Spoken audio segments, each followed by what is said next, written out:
ನಮಸ್ಕಾರ ವೀಕ್ಷಕರೇ, ನ್ಯೂಸ್ ಫಸ್ಟ್ಗೆ ಸ್ವಾಗತ. ನಾನು ವಾಸುದೇವ್ ಮಾರ್ನಾಡ್. ಮೊದಲಿಗೆ ಹೆಡ್ಲೈನ್ಸ್.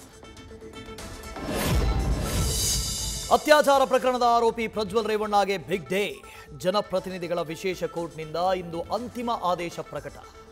ಒಂದು ವೇಳೆ ಅಪರಾಧಿ ಎಂದು ತೀರ್ಪು ನೀಡಿದರೆ ದೊಡ್ಡ ಹಿನ್ನಡೆ.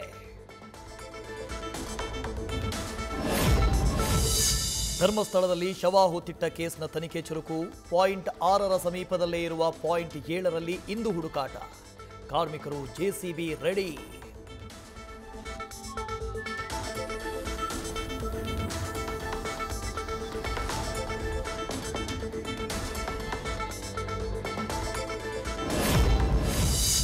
ಪಾಯಿಂಟ್ 6ರಲ್ಲಿ ಸಿಕ್ಕಂತ ಮೂಳೆಗಳನ್ನು ಜಾಗರೂಕತೆಯಿಂದ ಜೋಡಿಸಿರುವಂಥ FSL ತಜ್ಞರು. ಮನುಷ್ಯನ ದೇಹದ ರಚನೆ ಇರುವಂತಹ ರೀತಿಯಲ್ಲಿ ಜೋಡಿಸಿ ಮಹಜರು. ಬೆಂಗಳೂರಿನ FSL ಪ್ರಯೋಗಾಲಯಕ್ಕೆ ರವಾನೆ.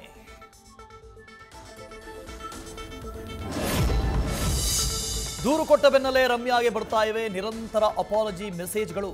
ನಮ್ಮಣ್ಣ ತಪ್ಪು ಮಾಡಿದ್ದಾನೆ, ಬಿಟ್ಟು ಬಿಡಿ, ನಾವು ಬುದ್ಧಿ ಹೇಳ್ತೀವಿ ಅಂತ ಯುವತಿಯರಿಂದ ಕಾಲು ಮೆಸೇಜ್. ಕ್ಷಮೆಯಾಚಿಸಿದ ಐಡಿಗಳ ಬಗ್ಗೆ ಪೊಲೀಸರಿಗೆ ಮಾಹಿತಿ ನೀಡಿದ ರಮ್ಯಾ. ಮತ್ತೆ ದೆಹಲಿ ಪ್ರವಾಸಕ್ಕೆ ಸಜ್ಜಾದ ಸಿಎಂ ಸಿದ್ದರಾಮಯ್ಯ. 2 ದಿನಗಳ ಕಾಲ ದೆಹಲಿಯಲ್ಲಿ ವಾಸ್ತವ್ಯ. ಬ್ರಿಡ್ಜ್ ಟು ಬೆಂಗಳೂರು ಸಾಮಾಜಿಕ ನ್ಯಾಯ ಅಂಬೇಡ್ಕರ್ ದೃಷ್ಟಿಕೋನದಲ್ಲಿ ಭಾಗಿ.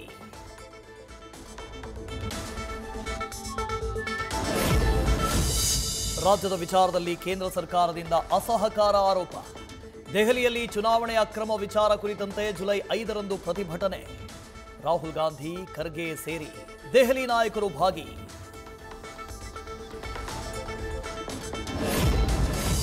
ಚುನಾವಣಾ ಆಯೋಗದ ವಿರುದ್ಧ ಕಾಂಗ್ರೆಸ್ ಬೃಹತ್ ಪ್ರತಿಭಟನೆ. ಕೈಪಡೆಗೆ ಕೌಂಟರ್ ಕೊಡಲು ಬಿಜೆಪಿ ಟೀಮ್ ಪ್ಲಾನ್. ವಾಲ್ಮೀಕಿ ಹಗರಣದ ದುಡ್ಡು ಬಳಸಿ ಬಳ್ಳಾರಿ ಚುನಾವಣೆ ಅಕ್ರಮ ನಡೆದಿದೆ ಎಂದು ಆರೋಪಿಸಿ ಪ್ರತಿಭಟನೆಗೆ ಸಜ್ಜು. ಬಳಿಕ ಚುನಾವಣಾ ಆಯೋಗಕ್ಕೆ ದೂರು ನೀಡಲು ತಯಾರಿ. ನಿಮ್ಮ ಋಣ ಈ ಜನ್ಮದಲ್ಲಿ ತೀರಿಸೋದಕ್ಕಾಗಲ್ಲ. ವರುಣಾ ಕ್ಷೇತ್ರದಲ್ಲಿ ಡಾಕ್ಟರ್ ಯತೀಂದ್ರ ಸಿದ್ದರಾಮಯ್ಯ ಭಾವುಕ.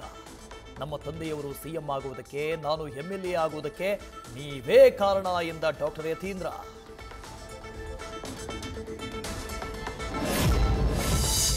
ತುಮಕೂರು ಕ್ಷೇತ್ರದಲ್ಲಿ ತಲೆ ಎತ್ತಿಕೊಂಡು ಓಡಾಡುವುದಕ್ಕಾಗ್ತಾ ಇಲ್ಲ. ಕರ್ನಾಟಕದ ಪಾಲಿಗೆ ಕಾಂಗ್ರೆಸ್ ಸರ್ಕಾರ ಸತ್ತು ಮಲಗಿದೆ. ಸಿಎಂ ಸಿದ್ದರಾಮಯ್ಯ ಕಾಂಗ್ರೆಸ್ನವರನ್ನೇ ಮಾತ್ರ ಸಭೆ ಕರೆದಿದ್ದಾರೆ. ಯಾಕೆ? ತುಮಕೂರಿನಲ್ಲಿ ಬಿಜೆಪಿ ಶಾಸಕ ಸುರೇಶ್ ಗೌಡ ವಾಗ್ದಾಳಿ. ಕಬ್ಬನ್ ಪಾರ್ಕ್ನಲ್ಲಿ ನಾಳೆಯಿಂದ ಬ್ಲೈಂಡ್ ಡೇಟಿಂಗ್ ಶುರು. ಬನ್ನಿ, ಗುರುತು ಪರಿಚಯ ಇರದೇ ಇರುವ ಗೆಳತಿಯರೊಂದಿಗೆ ಮಾತಾಡಿ. ಬುಕ್ ಮೈ ಶೋನಲ್ಲಿ ಟಿಕೆಟ್ ಬುಕ್ಕಿಂಗ್ಗೆ ಅವಕಾಶ. ಇದಕ್ಕೂ ನಮಗೂ ಸಂಬಂಧವೇ ಇಲ್ಲ ಅಂತಿದೆ ತೋಟಗಾರಿಕಾ ಇಲಾಖೆ. ದೂರು ಕೊಡುವುದಕ್ಕೆ ನಿರ್ಧಾರ. ಚಾಮರಾಜಪೇಟೆಯಲ್ಲಿ ಬಾಲಕಿಗೆ BMTC ಬಸ್ ಡಿಕ್ಕಿ. ಬಸ್ ಚಾಲಕನ ಅತಿವೇಗದ ಚಾಲನೆ ಸಿಸಿಟಿವಿಯಲ್ಲಿ ಸೆರೆ. ಅಪಘಾತದ ಬಳಿಕ ಓಡಿ ಹೋಗ್ತಾ ಇದ್ದ ಚಾಲಕನನ್ನ ಬೆನ್ನಟ್ಟಿ ಹಿಡಿದ ಸ್ಥಳೀಯರು.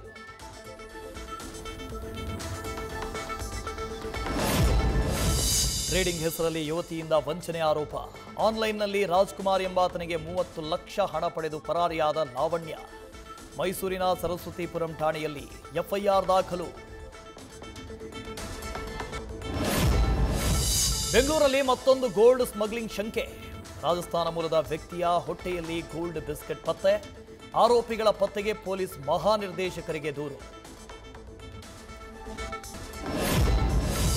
ಕಲಬುರಗಿ ಮಹಾನಗರ ಪಾಲಿಕೆಯಲ್ಲೇ ಈ ಖಾತಾ ಗೋಲ್ಮಾಲ್ಗೆ ಯತ್ನ. ಅಕ್ರಮ ಆಸ್ತಿಗಳನ್ನು ಸಕ್ರಮ ಮಾಡುವುದಕ್ಕೆ ರಾತ್ರೋರಾತ್ರಿ ಹುನ್ನಾರ. ಆನ್ಲೈನ್ನಲ್ಲಿ ಬರೋಬ್ಬರಿ 87 ಆಸ್ತಿಗೆ ಸಂಬಂಧಿಸಿದ ದಾಖಲೆಗಳು ಅಪ್ಲೋಡ್. ತನಿಖೆ ನಡೆಸುವಂತೆ ಸಾಮಾಜಿಕ ಹೋರಾಟಗಾರ ಕೃಷ್ಣಾರೆಡ್ಡಿ ಒತ್ತಾಯ.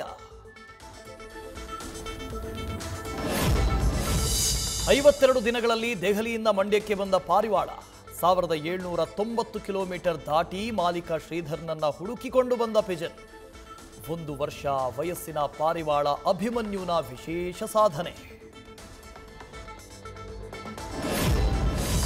ಕಳೆದ ವಾರ ರೇಡ್, ಈಗ ಉದ್ಯಮಿ ಅನಿಲ್ ಅಂಬಾನಿಗೆ ಸಮನ್ಸ್ ನೀಡಿದ ಇಡಿ.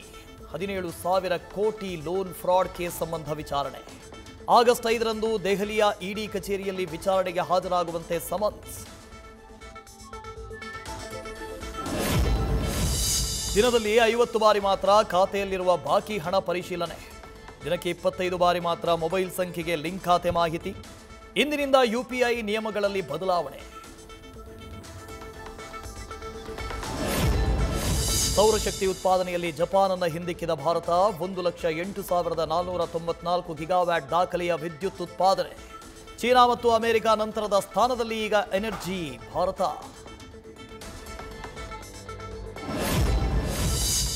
ಅಮೆರಿಕ ಅಧ್ಯಕ್ಷ ಟ್ರಂಪ್ಗೆ ನೊಬೆಲ್ ಶಾಂತಿ ಪ್ರಶಸ್ತಿ ನೀಡಬೇಕೆಂದ ಶ್ವೇತಭವನ.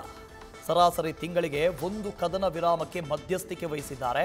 ಭಾರತ, ಪಾಕ್, ಇಸ್ರೇಲ್, ಇರಾನ್ ಸೇರಿ ಹಲವು ದೇಶಗಳ ಸಂಘರ್ಷ ಕೊನೆಗೊಳಿಸಿದ್ದಾರೆ.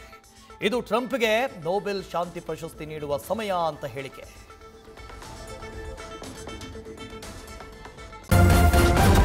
ನ್ಯೂಸ್ ಫಸ್ಟ್ ನಿರ್ಭೀತಿಯಿಂದ ನಿಮ್ಮ ಪರವಾಗಿ.